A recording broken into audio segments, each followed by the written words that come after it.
გამარჯობა, მეგობარი, ისევ თქვენთან არის და დღეს ამოვედი კიკეთში.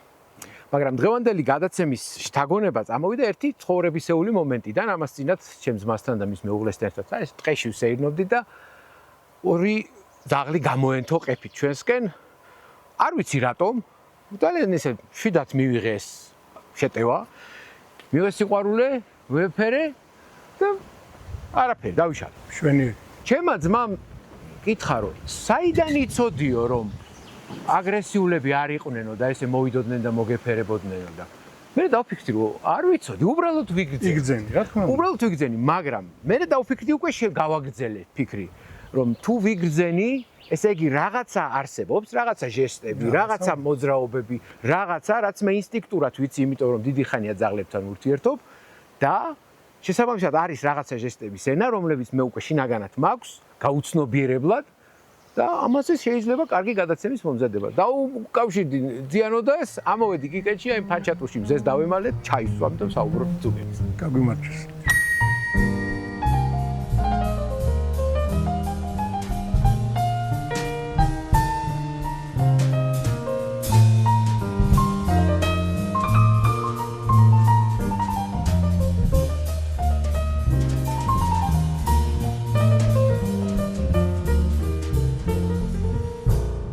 ძალიან საინტერესო ამბავია, სხვათა შორის მომეწონა მართლა გძნობ ადამიანი შეიძლება გაუცნობიერებლად, მაგრამ თვითონ ძაღლი გაჩვენებს ზოგჯერ თავის განწყობას რა. იცი როგორ არის, სინამდვილეში ძალიან ბევრი ისეთი ნიშანი არ არის, რომ თქვა დიდხანს ვილაპარაკოთ, მაგრამ რამდენიმე ნიშანია ძირითადი, რომელიც თითქმის ყველა ძაღლს ახასიათებს და რომელიც უნდა ვიცოდეთ რა. მოდით საიდან დავიწყოთ? იცი, აი არსებობენ მაგალითად Animal Planet-ზე და რაღაც ესეთ არხებზე არიან ტიპები, ერთი სეზარ მილანი მახსენდება, ესეთი სახელი და გვარი, რომლებიც ასე ვთქვათ, პოზიციონირებენ, რომ არიან აი ძაღლების ენა იციან, ასე ვთქვათ რა, წყალებში. რამდენად არის ეს თუ ხდება რაღაცა სისტემატიზაცია ამ ძაღლების, სადმე თუ არის რაღაცა წიგნები ამ ლიტერატურა ამ თემებზე, როგორ იცით თქვენ? დიდი ლიტერატურა არ არის, მაგრამ ბევრ კინოლოგს და მწვრთნელს და ეგეთ ძაღლების ქცევის სპეციალისტს აქვს რაღაც ჩამონათვალი ამ ძაღლების სხეულის მოძრაობისა. კიდევ ერთხელ ვიტყვით, განსაკუთრებულად ბევრი არ არის. რამდენიმე ძირითადი, ერთი ყველა ძაღლი ისევე როგორც ადამიანები და ისევე როგორც მეტნაკლებად გონიერი ცხოველები, ყველა ინდივიდია. ყველას თავის თვისებები აქვს, მაგრამ რაღაც საბაზისო ჩვევები ყველას აქვს. მაგალითად ეს რო ყეფით რო გამოგედევნენ, უცბად ეტყობა თვალმა და ტვინმაც დააფიქსირა შენმა, რომ ეს ძაღლები როგორ გითხრა, მოდუნებულად მორბიან. შეიძლება არ გაგიაზრებია ეს, მაგრამ ძაღლი მოცა მორბის, აი ესე ორი ფეხით, აი ეს როგორ ახსნე, მე თვითონ ვერ დავიგებ ეგრემ. აი ესე თავისუფლად როცა მორბის და ყებს ხმამაღლა და მხიარულად, ყეფას ყების ინტონაციასაც გააჩნია, ყებს ხმამაღლა მხიარულად და ესე თამაშობს ფაქტიურად ეტყობა ძაღლს, რომ მოდის მოსასალმებლად. ხო და მანდ უკვე გელოდება შენ რეაქციას, თუ არ მიესალმებს, თუ შეგეშინდება, შეიძლება რაღაცა ან გაიქცეს, ან პირიქით უკვე შეეცვალოს თვითონაც ხასიათი და ცოტა აგრესიაზე გადმოვიდეს, თუნდაც მიზნით რომ მოგაშოროს იქაურობას, რა კი ესეთი საშიში ხარ და ნერვიულობ და რაღაცა უყვირი, ხო? შეიძლება, მაგრამ ძირითადად როცა თქვა თუ ნერვიულობ და გეშინია, ჯობია მოშორდე და იზაღლების თავის გზით წავლენ რა. ძაღლი, რომელიც საკვენად მოდის, ძალიან იშვიათად იყეფება რა მოდის და კვენს. ერთადერთი არის ხოლმე განსხვავება, როცა ძაღლი გიყებს, თქვა თუნდაც აგრესიულად და შენ პასუხობ ასევე აგრესიულად. მაშინ უკვე მტერი ხარ მისი და სხვა რა გზა აქვს, უნდა დაიცვას თავის ტერიტორია, თავის ცოლი, თავის შვილები, თავის საჭმელი, მაშინ შეიძლება წამოვიდეს თუნდაც დასაშინებლად და მე უკვე გააჩნია. როგორ განვითარდება? ხო, მე გააჩნია სიტუაციას. მაგრამ ძირითადად არის ხოლმე რამდენიმე წესია, მაგალითად ხო და ეს წესებიც ხანდახან ორაზროვანია. მაგალითად გადაწეული ყურები. დავიწყოთ, ესე იგი, სხეულის ნაწილების განხილვა. ხო, აი რაღაცა ყურები დავიწყოთ. გადაწეული ყურები, თქვათ, როცა პატრონიანი ძაღლია და მიჩვეულია თავის პატრონთან ურთიერთობას, გადაწეული ყურები ნიშნავს მორჩილებას და სიმშვიდეს. ამ შემთხვევაში, რომ კაი, მოვალე ხა მე შენთან დაგემორჩილები, დაგიწვევი გვერდზე, გეთამაშები. ქუჩის ძაღლების ეგრეთ თუ ყურებს წევენ, უკან. ხო, უკან ხო. ხშირად ნიშნავს, რომ გემორჩილებიან, მაგრამ ასევე ნიშნავს, რომ შეიძლება ეშინოდეთ. და თუ ეშინია, უკვე ჯობია, რომ ან მოვშორდეთ, ან რაღაცა ტკბილი ლაპარაკით დავაწყნაროთ, აი ჩემი მეგობარი მოვიდა. ეს დიდი ოხერი ვინმეა. დიდი. ხო, მოკლედ აი ეგეთ. ეს ანუ ყურის მარტო ყურის გადაწევაზე ნუ იმას იზავთ დაამთავრებთ თქვენს ასე ვთქვათ მიმოხილვას, ჯობია რომ დაფიქრდეთ ეშინია თუ ეგეც უკვე დანარჩენი ტანის მოძრაობას უნდა ნახოთ რა, თუ მოდუნებული აქვს, თუ უკანა ფეხებს, აი გავას თუ ცოტა აუ კამერასთან მივიდა. არა უშავს. მხოლოდ გაალამაზებს ჩვენს საუბარს. ძალიან ცნობის მოყვარე კაპატარაა, ჯერ დაახლოებით 1 წელი. მოდი აქ, მოდი. იყოს, არავის არ უშლის. გავაგრძელოთ. ხო, მოკლედ, თუ მარტო ყურებია, ჯობია დააკვირდეთ დანარჩენს სხეულის მოძრაობას. თუ მოდუნებულია ზაღლი, თუ აი როგორ გითხრათ, გავას ასე ვთქვათ, უფრო მოდუნებულად ამოძრავებს, აი აქეთ იქით. მაშინ შეგიძლიათ შვიდათ იყოთ, მაგრამ არის ზაღლი, რომელიც ეგ გაქოვებული ასე ვთქვათ, გახევებული და მოდის გასწორებული ფეხებით, გასწორებული კუდით. და ეს უკვე ფრთხილად უნდა იყოს, ჯობია მოშორდეთ ან დააწყნაროთ. ჩემთვის არის ხოლმე ერთი რაც ჩემთვის უკვე გაცნობიერებული მაქვს ეს ჟესტი, რომ როდესაც ზაღლი მოდის, მარტო კუდის კიცინი არ არის ხოლმე საკმარის. აი კუდთან ერთად ტაკოსაც თუ აქანავებს, იქ უკვე ხვდები, რომ თბილადაა ჩემს მიმართ განწყობა. კი, ეგ ძალიან კარგი თვისება, მაგრამ კუდის კიცინსაც გააჩნია. ხო, აი კუდის კიცინი ცალკე აღნიშნოთ. ხო, არის კუდი ოდუნებული, დაახლოებით ესეთი და არის გამაგრებული კუდი, რომელიც დაზაბული შეიძლება ოდნავ აქნევს გაფრთხილების ნიშნად და ეგ არ არის მისალმება, არ არის კარგი ამბავი. ჯობია რაღაცნაირად ეს კრიზისული სიტუაცია გავაჩეროთ, მოვშორდეთ, ან რაღაცნაირად კბილი სიტყვებით მივმართოთ და შევხედოთ მის რეაქციას. თუ ისე დარჩა, ჯობია სასწრაფოდ გავეცალოთ. აქ ძირითადად ლაპარაკია უცხო ზაღლებზე, ხო? უცხოზე საკუთარი ზაღლის იქცევები კარგად ვიცით და ნუ არ დაგვრჩით ბრძანებას ეთქვი და გააჩერებ. როცა ესე დაზაბული ზაღლი მოდის, ჯობია რომ ან მოვშორდეთ, ან დავაწყნაროთ და შევხედოთ შემდეგ მის რეაქციას. ყველა ვარიანტში აი ბევრმა იცის წევს ზაღლი ქუჩაში მაგალითად, ხო? მივა და ეგრევე იწყებს მოფერებას. მანდაც არა ესეც არ არის სწორი, იმიტომ რომ ჯერ ერთი ეგ სახლის ზაღლმაც კი შეიძლება გეკმიროს მაგ დროს, იმიტომ რომ ძინავს და რეფლექსურად თავს იცავს, ხო? მაგრამ ეგ რომც არ ეძინოს, რომ მიდიხარ რეფერები, იქნებ იმას არ უნდა. იქნებ არ არის მაგის ხასიათზე, დასვენება უნდა, არ უნდა არავინ შეაწუხოს, ხო? დაუძახე თავიდან, დაუძახე უთხარი რაღაც სულგა, რაღაც ბევრი სიტყვები გვაქვს ზაღლებთან სალაპარაკოთ. რამე უთხარი შეხედე რეაქციას და მე იმის შესაბამისად მოიქეცი. მე ძახს აქვს კიდე ერთი თვისება, როცა მოდის და თქვა თუნდაც აკიცინებს კუდს, ხო? ხშირად უყვართ აი წინათათების ესე გაშლა და თავის დაწევა და გავის უკანაწევა. ეს არის აი პირდაპირ გეუბნება, მოდი ვითამაშოთ. ხო, მაგ დროს შეგიძლიათ წყნარად იყოთ მართლა, შეგიძლიათ ამ პოზიციიდან აგრესიაზე არ გადმოვა ზაღლი არასდროს. ეს უკვე ხო, ერთმანეთში ზაღლები, უცხო ზაღლების რო ხდებიან, თუ ეს დაიწყეთ, მაშინ მორჩა მაგათი კრიზისი დაიწყო თამაში და ეს ძალიან მნიშვნელოვანია და ძალიან როგორ გითხრათ, სასიამოვნო და ეს სიტყვა არ მიყვარს, მაგრამ აი საყვარელი სანახავია ზაღლი, როგორ ესე დიდი თვალებით ესე რაღაც ჩაწეული. შენ მოძრაობას ელოდება, რომ იმის მიხედვით სარკისებურად რაღაცა გააკეთოს. ამოთამაში. და აი აგრესიის მოძრაობები რომლებია, მაინც რო ვიცოდეთ. ძირითადად არის აი ეს დაზაბული კუდი, დაზაბული სხეული, აწეული ყურები და ოდნავ წინ გადმოწეული. ხო? ნუ და შესაბამისად თუ კბილები და იმასქანა გამოაჩინა, ძილები თუ გამოაჩინა, ჯობია სასწრაფოდ ოღონ არ გაიქცეთ, ჯობია უბრალოდ შვიდად გაეცალოთ ზაღს. ძირითადად მაგას ყოველთვის ვამბობ, უცხო ზაღლებთან განსაკუთრებით გინდა კარგ ხასიათზე იყოს ასე თქვა ზაღლი და თამაში უნდადეს, გინდა აგრესიული იყოს და თავს იცავდეს, ყველა ვარიანტში ჯობია მაქსიმალური სიმშვიდე დავიცვათ. ვეთამაშოთ, როცა ვეთამაშებით მაშინაც შვიდად უნდა ვიყოთ ძალიან ნავეგზნებით, თორე მე ალბათ ხშირად მეძახიან რა, ვეთამაშები და იწყებს ყბენას. ხო, ნუ ის იმისთვის ბუნებრივი მომენტია, ხო?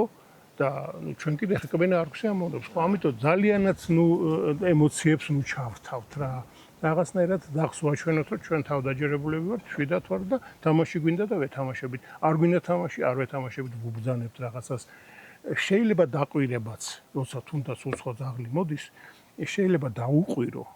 თუ თქვათ ხედავ, რომ უკვე რაღაც საშიში სიტუაცია და რაღაც ზღვარს გადმოცდა, ხო? შეგიძლია დაუყვირო, ოღონ დაუყვირო არა როგორ გითხრათ, არა მუქარით, არა ჩხუბით, არამედ მკაცრ ბრძანება მისწერა. გადი. აი უემოციოდ. ემოციები ესეთ დროს, როცა რაღაცა ურთიერთობა გაქვს, ესეთ საქმიანი, ასე ვთქვათ, ან უნდა ვიჩხუბოთ, ან უნდა ვეთამაშოთ. მაგ დროს ჯობია ემოციები მოვიშოროთ რა. თუ მე ვნერვიულობ, ან თუ მე შინია, მე სუსტი ვარ, ან რაღაცა ცუდს ვაპირებ და ძაღლი აუცილებლად წამოვა მერე თავდაცვაზე, თავდასხმაზე, იმიტომ რომ იცავს თავის ტერიტორიას. ო, რამდენი კატა. ოხო. მთელი გუნდია. ხო, თუნდაც რომ ვერ ხედავთ. აი ყველაზე მორჩილი ძაღლი არის, როცა ზურგზე წვება და მუცელს გაჩვენებს. ეს ჯერ კიდე მგლებიდან მოდის, მგლებსაც აქვთ იგივე, როცა ჩხუბობენ. თუ ერთ-ერთი ძაღლი მგელი მიხვდა, რომ ნუ უგებს მეტოქე და ჯობია გააჩეროს შეწყდეს ჩხუბი, ზურგზე წვება და მუცელს აჩვენებს. მუცელი არის მისი ყველაზე დაუცველი ალბათ, ხო? ყველაზე სუსტი ადგილი, ხო, დაუცველი და იქ მასაკი აჩვენებს, ეუბნება, ხო ხედავ, აი მე არ გეწინააღმდეგები, რაც გინდა ის მიქენი. ამ დროს იმის მიუხედავად, რომ იმ აგრესორს, ასე ვთქვათ, ან გამარჯვებულს აქვს სრული საშუალება, რომ რაც უნდა ის უქნას, ჩერდება ზუსტად თამაში, ეგ არის უცნაური რაღაცა, როგორც კი მუცელს აჩვენებს, ანუ ყველაზე სუსტ ადგილს აჩვენებს და მორჩა. აღარასდროს აღარ გააგზავნა. არც ძაღლები, არც მგლები სხვათა შორის. ესე იგი, მაქედან არ უნდა ელოდოს ადამიანი უკვე აგრესიას, როდესაც თუ მუცელზე დაწვა, თუ დაწვა ზოგადად ძაღლი. აი გვერდზეს თუ დაწვა რაღაცა, უკვე ესე იგი გემორჩილება და მშვიდად იყავი, შეგიძლია არ ინერვიულო. მაგრამ მაინც ჯობია რაღაცები სიტყვებითაც, ანუ სიტყვები რატო ეხას თვითონ სიტყვების შინაარსი არ ესმით ძაღლებს, მაგრამ ინტონაციას ხო ხვდებიან, შენ ეფერები ამ ძაღლს სიტყვებით, ცუგა, ვარა ხარ, ალამაზი ხარ, ნუ რაღაც ბევრ რაღაცას ვეუბნებით, ხო, მაგით ხვდება ძაღლი ინტონაციებით ხვდება ჩვენს განწყობას და ეს თუ დაწვა, მით უმეტეს უფრო უხარია და შეიძლება ისე მუცელის გაჩვენოს და იმერე წამოხდეს, გეთამაშოს, მოკლედ კარგი ამბები დაიწყო. ყეფა არსებობს განსხვავებული. ბევრნაირიც კი. და ამას ჩემი ძაღლების მოსმენით მივეჩვიე. მუსიკოსი ხარ და კიდე უკეთესად გექნება ეს განმახვილებული ყური იმაზე, რომ სხვადასხვა ყეფები არსებობს. რამდენიც გამოყოფა შეგვიძლია ყეფების? იცი რა, ბევრის, მაგრამ გამოყოფაც არა, დიდი დიაპაზონია, ვერ იტყვი, თქვათ. აჩხუბარი ყეფა, მოსაფერებელი, ბევრნაირია, შერეულებია, ბევრი, ანუ არ არის ეგრე დახარისხებული რა. ჩვენი სიცილი ზოგჯერ ასეთია, ისე სიმწრის სიცილი არსებობს და მხიარული სიცილი ხო ბევრნაირი. ანუ სიცილი. ასევე ძაღლები, აი წეღანდელი მაგალითი, შენი მაგალითი, ხო, აშკარად წარმოვიდგინე და მომესმა როგორ მხიარულად და აი ცოტა ისტერიულად როგორ ყეფენ, აი მაღალ ტონებზე როგორ ყეფენ, ყებდა ეგ ორი ძაღლი რა. რო გახარებულები არიან, ვიდრე გაბრაზებულები. გაბრაზებული ძაღლი მშვიდად ყებს. აი ყებს მშვიდად იმის გამო, რომ ის უნდა დააშინოს რა, უნდა შეაშინოს, ვინც მოდის და ვინც მის ტერიტორიას ემუქრება, ან მის რაღაცას მოკლედ საკუთრებას. ხო, ის ყებს მშვიდად. თუ კვილები დააყრინა, საერთოდ არ ყებს. თუ მივახლოვდი, შეიძლება პირდაპირ წამოვიდეს ყეფის გარეშე, მოკლედ ყეფა არ არის აუცილებელი მის ნიშანი, რომ ეხა ან გიგმეს არა. უმით უნდა მიხვდე რა. ნუ პლუს სხვა ნიშნები ცხადია, მაგრამ ბგერის ხმამაღლობითაც ჩანს აქტიურად თუ ყებს ისიც რაღაცა უფრო, აი ბევრს თუ ყებს.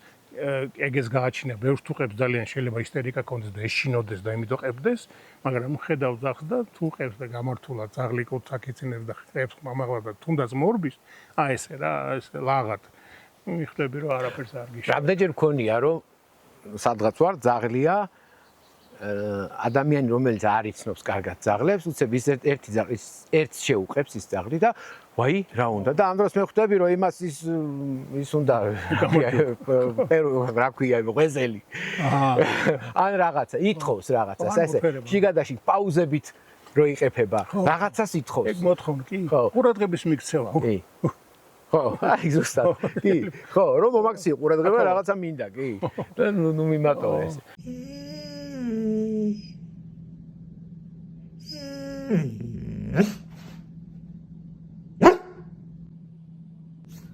ეგ ჯობია სახლის ძაღლებს მაგ დროს არა უყვეთ ასე თქვა და არ პირცეთ არაფერი, მაგრამ ნუ ქუჩისას ახლა პირიქით კარგიც არის, იმიტომ რომ შეიათ ახლა ქუჩაში ვინ აქვს ეგეთი საჭმელი. ო, ეგეც არ არის საშიში. საერთოდ კიდე ერთხელ ვამბობ, შიში რა თქმა უნდა ბუნებრივია და ისეთი ინსტინქტი ადამიანს ვერ მოიშორებ. შიში არის ის რომ ხერხული სიტუაცია და როგორმე უნდა დაიცვა თავი, ხო, ძალიან კარგი, ძალიან სასარგებლო ემოციაა თუ რა ემოციაა თუ გზნობა არას. ხო, მაგრამ ზაღლებს არ უნდა ვაჩვენოთ რომ გვიხ. აი მაგაზია ზუსტად ნუტრიმაქ სპეცის შეკითხვა. როგორ ცვლის ძაღლის ქცევას ადამიანის შიში? ცვლის კვეთრად ცვლის. აი არა მარტო შიში, აი საერთოდ ნებისმიერი უარყოფითი ემოცია ცვლის რა. აი მაგალითად მიმყავს ზაღლი და ვფიქრობ რაღაც ცუდ სიტუაციაზე, ჩხუბზე, რა ვიცი მე, ნუ ცუდ სიტუაციებიც ბევრი გვაქვს და კარგის გარშემო, ომზე დაუშვა. იზაბება ეგ. ჩემი საკუთარი ზაღლი იზაბება და იქაჩება და ცდილობს რაღაცნაირად ინსტინქტურად ცდილობს რომ მე დამიცვას. ხო? ამ დროს თუ მე ვარ ხო იმ წუთში ისიც მე ვარ იმ წუთში შევცვალე ჩემი ემოცია და დავიწყე რაღაც კარგი რაღაცებზე ფიქრი ეგრევე დუნდება ანუ და მოდის ჩვეულებრივად მოდუნებული ზაღლი ძალიან გზნობს ჩვენ ემოციებს შიში მისთვის ნიშნავს ჩემს ნერვიულობას ეს ერთი ან ხო და ნერვიულობა კიდე მისთვის შეიძლება ნიშნავდეს იმას რომ მე შეიძლება მისთვის საფრთხე საშიში ვარ მას საფრთხეს ვუქმნი ან დაგჩაგროთ თუ გეშინია, ისიც შეიძლება გაუჩნდეს, რომ დაგჩაგრავს. ის დაგჩაგრავს. სუსტი ხარ. ხო, ანუ ან სუსტი ხარ, ან პირიქით რაღაცას აპირებ და მაგიტო რაღაცა ვთხილად, ნუ მოკლედ, ეს უარყოფითი ემოციებს ყველა ვარიანტში აღიქონს და შიში არის მისთვის ნერვიულობა.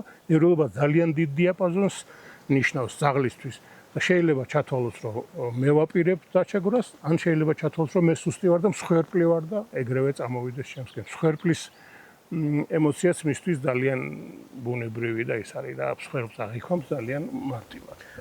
მოდირია ზაღლი ხო, წარმოშობით. კი ხარ ზიანოდარ ზაღლების ქცევის სპეციალისტი, მაგრამ იმდენი კატა ყავს გარჩემო რომ აი ეხლა მინდა ცოტა კატების ქცევაც შემოვიყვანოთ. არის რამე დამთხოვები ამ ქცევებში კატებს არ დავამთხვი ვერაფერი. ხო, ზაღლები ნუ და ბევრი წელია ზაღლებში ვარ და ნუ ასე თუ ისე რაღაც ნაწილი მაინც გამეგება. ეხა უკვე სამი კატა ყავს, ერთი რამდენიმე თვის წინ მესამეც მომემატა. საერთოდ არაფერი არ მესმის დღემდე, ერთი უკვე 8 წლისა. რაღაც ძირითადი ქცევები ვიცი, მაგრამ ზოგჯერ ისეთ რაღაცებს რომ გაპირდაღებული უყურებ რა, რა ხდება, რა საკეთებ, რა უნდა. არ მესმის კატები საერთოდ სხვა ცხოველები არიან. მე ვფიქრობ, ჩემი აზრი არის, რომ ბოლომდე დამორჩილებული არ ყავს. იმიტომ რომ ნუ ზაღლი ხო დაახლოებით 15-20000 წლის წინ დავიწყეთ მოშინაურება და კატები ფლათ მოშინაურებლები არ არიან და რო კითხოთ თვითონ თვლიან. ჩვენ მოგვიშინაურეთ. ნუ ეს ნახევრად ხუმრობით. სიმართლე გითხრა, არც ეს არ არის ცუდი ვარიანტი მომწონს, რომ რაღაც თავის გემოს, თავის ნებაზე დადიან, თავისი ის აქვს სიჯუტი აქვს ზოგჯერ თავი არ გიჯერებენ არაფერ. თავისი ასე ვთქვათ მუღამი აქვს მაგასაც და ნუ მაგრამ იმდენ სითბოს გაძლევენ და იმდენ სიყვარულს რომ გიღებს. პეპი მოდი აქ, პეპი. მოდი ამახტი. აი ეს არის ძალიან უცნაური კატა. კატებს არ ახასიათებთ რომ ეძახი და მოდიან. აი ეს მოდის. აი რო არ ჩანს სადღაც არის ტყეში გავარდნილი. ჩაის დალეო. გადმოვა ლაივანზე და მოდის მორბის, რო დაუძახებ ეგრევე მორბის. დაანებე მაგ კამერასთან. არ გადააყირავს. უშვენარი ტიპია და. პერსონალური შეკითხვა მექნება. აი რო შეგედლოთ. რა ფენომენს ახსნიდი რაღაცას რო შეეძლოს ამისი ახსნა ზაღლის ქცევაში, რომელიც აი რჩება ამოუხსნელი. ვა, ძალიან საინტერესო კითხვაა. თავისუფლად შეუძლია იშვილოს დაუშვათ კატა. ან ენოტი. ჩვენ ჯერ კიდე რასობრივი მეებში ვერ გავერკვიეთ, ხო, ის კარგია, ის ცუდია, არა მარტო რასობრივი, კიდე სხვადასხვანაირ იმებში, ხო? რელიგიურ და ასე შემდეგ. რაღაც უამრავი და საერთოდ სხვა სახეობა. ეგ რას ნიშნავს ვერ ხვდები, იმიტომ რომ შეიძლება ისეთი ცხოველი გაზარდოს, რომელიც მე მასზე დიდია და მაინც ის იქცევა როგორც შვილი და ეს ექცევა როგორც დედა ან მამა არ გააჩნია. ხო, ეგ არ ვიცი, ახსნა არ უნდა, მაგრამ ნუ ფაქტია რა, ახსნა, პრინციპში ახსნა და უსუსტი ნახა და ის ინსტინქტია და ალბათ დედობრივი მშობლური რა. ხო, მაგრამ მესმის რომ თქვა ლეკვი გაზარდოს, ხო, სხვისი, მაგრამ აი სხვა სახეობის ცხოველებსთვის, აი მაგრამ ეგ როგორც ჩანს მარტო ზაღზე არ არის, ბევრ ცხოველზე გამიგია რომ რა, თვითონ კატები იმას ციცილებს ზდიან და რაღაცა რა. ეგ საინტერესო მომენტია მთელ ამ ბუნებაში რა, ცხოველების სამყაროში და მაინტერესებს აი რა ემოციები თუ რა ინსტინქტები მუშაობს მან დრო აი ეს ხდება რა, ეს სასწაულია ჩვენთვისაც სასწაულია ხო? ვინც ის ერთხელ ხელოვნურმა ინტელექტმა მაინც თუ ბუნებრივმა რაღაც ამოხსნას და გამოგებინოს. ო, ასახსნელი ძალიან ბევრი. კი ბატონო, ძალიან დიდი მადლობა. მოკლედ, ესეთი ფიროსმანულად გამოგივიდა, რომ დავლიეთ ჩაი და ვისაუბრეთ არა ხელოვნებაზე ამ შემთხვევაში, არამედ ზუგებზე და ეს ძალიან კარგი იყო. დიდი მადლობა. მადლობ. ზიანოდარ, მასპინძლობისთვის, ჩვენი ჩაისთვის და ამ საუბრისთვის. დიდი მადლობა Nutrimax Pets სპონსორობისთვის. დიდი მადლობა თქვენ ყურებისთვის. კიდევ ერთხელ მოგიწოდებთ, რომ გამოიწეროთ Zugov-aris არხი, გაუზიაროთ მეგობრებს, მოიწონოთ და კომენტარები დაწეროთ, რომ მე ახალი შთაგონების წყაროები გამოჩნდეს და ახალი გადაცემები მოამზადო. აბა, დროებით.